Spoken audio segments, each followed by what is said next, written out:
મિત્રો, આજે હું તમને એક એવી સ્ટોરી કહીશ જેમાં નાની ઉંમરે છોકરીઓ કેવી ભૂલ કરી બેસે છે અને તેનું કેવું ભયંકર પરિણામ આવે છે.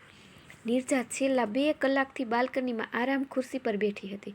બાજુના ટેબલ પર પડેલો કોફીનો મગ કુસુમબેન 2 વખત લઈ ગયા અને ઠંડી કોફીના બદલે ગરમ મગ મૂકી ગયા, પણ નીરજાનું જરા પણ ધ્યાન નહોતું. એ તો ગરમભાયેલા આકાશને એકટક નિહાળી રહી હતી. ત્યારે ગરમભાયેલું આકાશ વરસીને સ્વચ્છ થઈ જાય અને ક્યારે એનું હૃદય પણ.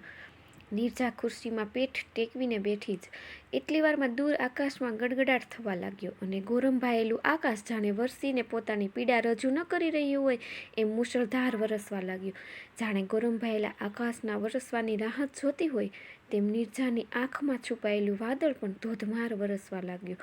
વરસાદી છાંટાને લીધે દીકરી પલળી જશે એ ચિંતામાં કુસુમબેન પોતાના હાથમાં રહેલા બધા કામ પડતા મૂકી ત્યાં દોડી આવ્યા. હજી તો નીરજાને બૂમ પાડી ઉઠાડવાનું વિચારતા જ હતા ત્યાં તો દીકરીને ધ્રુસકે ધ્રુસતે રડતા સાંભળી આવ્યા એવા જ પાછા વળી ગયા. ઉદાસ દીકરીને કેટલા સમય પછી મન મૂકીને રડતી જોઈ એમનું હૃદય પણ ભરાઈ આવ્યું, પણ તેઓ જાણતા હતા કે આ જરૂરી છે. એકવાર મન મૂકીને રડી લે તો એનું મન હળવું થઈ જાય. છેલ્લા 3 મહિનાથી નીરજા જાણે પહેલાંની નીરજા રહી જ નહોતી. હંમેશા એના કલબલાટથી ઘર ગૂંજતું રહેતું હતું. ત્યાં હવે સ્મશાનવત શાંતિ છવાયેલી રહેતી. એમને ઘણીવાર નીરજાના મનના પેટાળમાં જવાની કોશિશ કરી, પણ ત્યારે નીરજા એવી ભયંકર આંખથી જોતી કે પછી એમની હિંમત ના ચાલતી. આજે દીકરીને મન મૂકીને રડતી જોઈ એમને કંઈક આશા બંધાઈ. થોડી વાર સુધી આવું સારું એવું રડ્યા પછી નીરજા વોશરૂમમાં મોં ધોવા ઊભી થઈ. તેવા જ કુસુમબેન પડદા પાછળ સંતાઈ ગયા. નીરજા વોશરૂમમાંથી બહાર આવી ત્યારે જ જાણે એમણે પ્રવેશ કર્યો હોય એમ એમણે પૂછ્યું, શું થયું બેટા? કેમ તારું મોઢું રડેલું દેખાય છે? કંઈ નહીં મમ્મી, એ તો પાણીની વાછળ સાથે આંખોમાં કચરો ગયો ને એટલે. કુસુમબેને વધારે પૂછપરછ કરવાનું યોગ્ય ન લાગ્યું. ઠીક છે બેટા, આંખોમાં કે દિલમાં લાંબો સમય કચરો ભરી ન રાખવો, એ આપણી તંદુરસ્તી માટે હાનિ કરતા છે. કુસુમબેને બે મતલબની વાત કરી. નીરજા થોડીવાર એમ જ ઊભી રહી, પછી દોડીને મમ્મીને વળગીને ફરી હિબકા ભરવા લાગી. કુસુમબેન એની પીઠ પર સ્નેહથી હાથ ફેરવતા રહ્યા. જ્યારે એના હિબકા પૂરા થયા પછી એને ત્યાં હિંચકા પર બેસાડી. ચાલ, હવે તારા મનના જેટલા પડળ હોય તે ખોલવા માંડ. મને તારી માં નહીં, તારી સખી સમજી મને બધું કહી દે. તારા હૈયાની ગોખમાં છુપાવેલી રાખેલી બધી પીડા મારા પાલવમાં ઠાલવી દે. નીરજા પોતાનું દર્દ ઉઘાડું કરતા ડરતી હતી. એ અચકાવા લાગી. જો બેટા, તારે મને ન કહેવું હોય તો પણ કંઈ નહીં, ચાલ આપણે બીજી વાતો કરીએ. કુસુમબેને વાતનો વિષય બદલતા કહ્યું. ના મમ્મી, આજે હું તને બધું જ કહી દઈશ. મારી વાત સાંભળ્યા પછી તારે જે નિર્ણય લેવો હોય તે લેજે. નીરજાએ એની પીડાના જે એક પછી એક પડળ ખોલ્યા તે સાંભળી કુસુમબેન અંદર સુધી ખળભળી ઉઠ્યા, પરંતુ એમણે નીરજાને એની ગંધ પણ ના આવવા દીધી.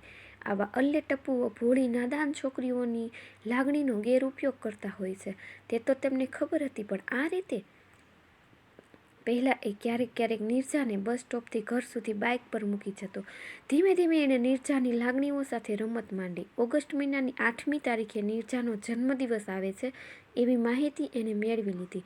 તે દિવસે નીરજા બસ સ્ટોપ પર ઉતરી ત્યાં એ ચાલાક શિકારી બરાબર ઝાડ બિછાવીને બેઠો હતો. એને પહેલાં તો એને જન્મદિવસની શુભેચ્છા આપી, પછી એને પટાવીને નજીકની હોટલમાં લઈ ગયો.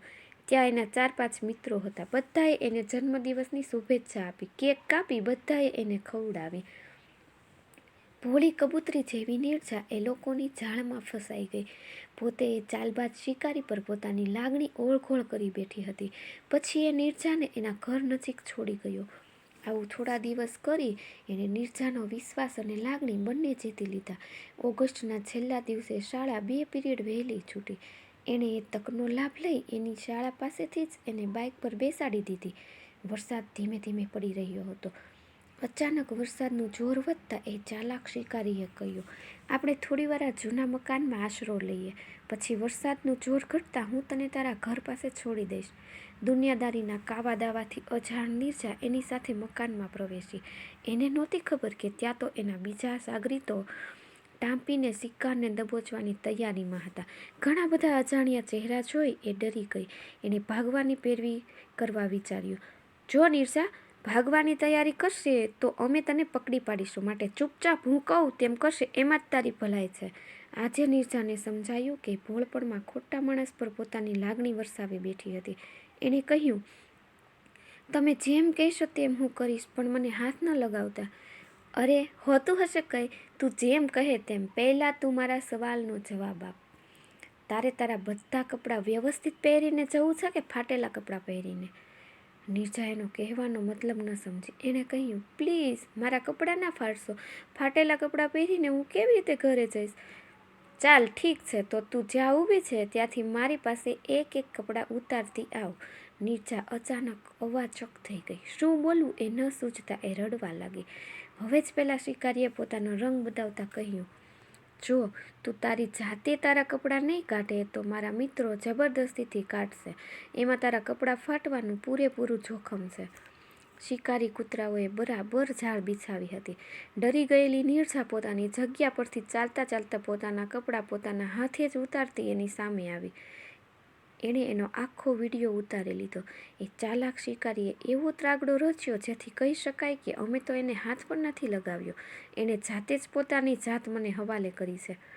નજીક આવેલી નિર્જાને એને ઝાપટ મારી પોતાના 2 હાથમાં મસળી નાખી. એક પછી એક 3 જણાએ એના પર બળાત્કાર કર્યો અને બધાની પણ વિડીયો ઉતારી લીધો. 3 રાક્ષકોના હાથે પીંખાયેલી નિર્જા બેભાન થઈ ગઈ. ત્યારે બાકીના મિત્રોને રવાના કરી એ રાક્ષસ ત્યાં જ બેસી નિર્જાના ભાનમાં આવે એની રાહ જોવા લાગ્યો.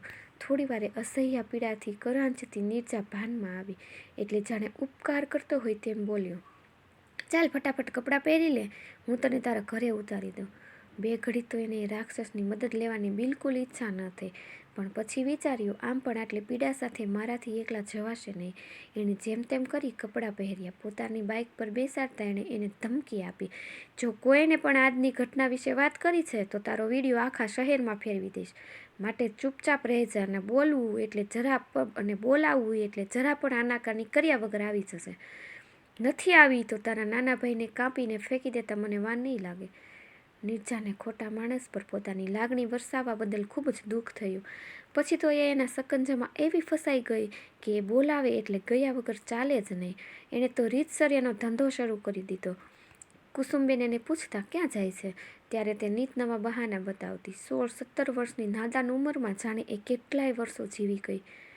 હવે એને એની સહનશક્તિની હદ વટાવી ગઈ હતી. આખરે એને રડતા રડતા પોતાનું દુઃખ કુસુમબેનને કહી દીધું. કુસુમબેને એને પડખામાં લીધી અને ખૂબ સાંત્વના આપી. મમ્મી, એ મારા ભૈલુંને મારી નાખશે, એ કંઈક ડરથી એ બોલી. કુસુમબેને એને શાંત રહેવા કહ્યું અને પોતાની સખીના પતિદેવ પોલીસમાં મોટી પોસ્ટ પર હતા, એમને સાદા કપડામાં ઘરે આવવા કહ્યું. વાત કંઈક ગંભીર લાગે છે એમ જાણી તેઓ તરત આવી પહોંચ્યા. કુસુમબેને એમને અર્થથી ઇતિ સુધીની બધી વાત કરી. એમણે તરત જ નિર્જાનો મોબાઈલ સર્ચ પર મૂકી દીધો. ડિપાર્ટમેન્ટને તાત્કાલિક કામે લગાવી દીધું. એટલી વારમાં નિર્જાના મોબાઈલ પર એનો ફોન આવ્યો. ફોન રિસીવ કરતા પહેલાં એમણે નિર્જાને એની સાથે લાંબી વાત કરવા કહ્યું, જેથી એનું પગેરું પકડી શકાય. બહુ વાર પછી નિર્જાએ ફોન લીધો એટલે એને ધમકાવવા માંડી. નિર્જાએ બાથરૂમમાં હતી એટલે વાલ લાગી એમ કહી એની સામે શબ્દોની ઝાડ પાથરવા માંડી. એણે પોતાના શબ્દોમાં મીઠાશ ઘોળી એની સાથે 15-20 મિનિટ વાત કરી. એટલી વારમાં તો એનું લોકેશન પકડાઈ ગયું. પોલીસ પાર્ટી ત્યાં પહોંચી ગઈ અને એ કંઈ સમજે પહેલાં તેને ઝબ્બે કરી લીધો. પોતાની ખાસ લાગવગથી એને બરાબર મેથીપાક આપતા નિર્જા જેવી તો કેટલી દીકરીઓના વિડીયો એના મોબાઈલમાંથી મળી આવ્યા. નાદાન દીકરીઓ લાંબો ટૂંકો વિચાર કર્યા વગર આવા અલ્લેટપ્પુની જાળમાં ફસાઈને એના પર પોતાની લાગણીઓ વરસાવી દે છે અને પછી પીડા સહન કરતી રહે છે. પોલીસના સકંજામાંથી છૂટાય એવું ન લાગતા એણે કપડાં ઉતારતો વિડીયો બતાવીને કહ્યું, સર, એ જાતે જ આવી હતી, જુઓ તમે.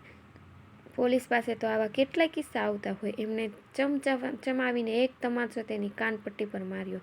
એ સાથે એના નાક અને કાનમાંથી લોહી નીકળવા લાગ્યું. એ રીઢા ગુનેગારને પોલીસ ગાંજો, બ્લેક મની જેવા કેટલાય ગુનાસર શોધતી હતી. એ અનાયાસ પકડાઈ ગયો. એના પર કેસ ચાલ્યો અને અનેક ગુનાસર એને 10 વર્ષની સખત કેદની સજા થઈ.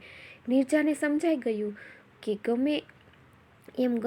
ગમે તેના પર ચાલ લાગણી વરસાવી અને કરી વરસી ન પડાય. એક વરસાદે એનું બધું છીનવી લીધું, પણ એની એવી જ એક વરસાદી સાંજ એને એનો ખોવાયેલો આત્મવિશ્વાસ પાછો અપાવ્યો હતો. મિત્રો, તમને આ સ્ટોરી કેવી લાગી? જો સારી લાગી હોય તો કોમેન્ટ કરીને જરૂરથી જણાવજો. અને હા, લાઈક અને શેર કરવાનું ભૂલશો નહીં, જેથી હું આવી અન્ય સ્ટોરી તમારા સુધી પહોંચાડી શકું. Thank you.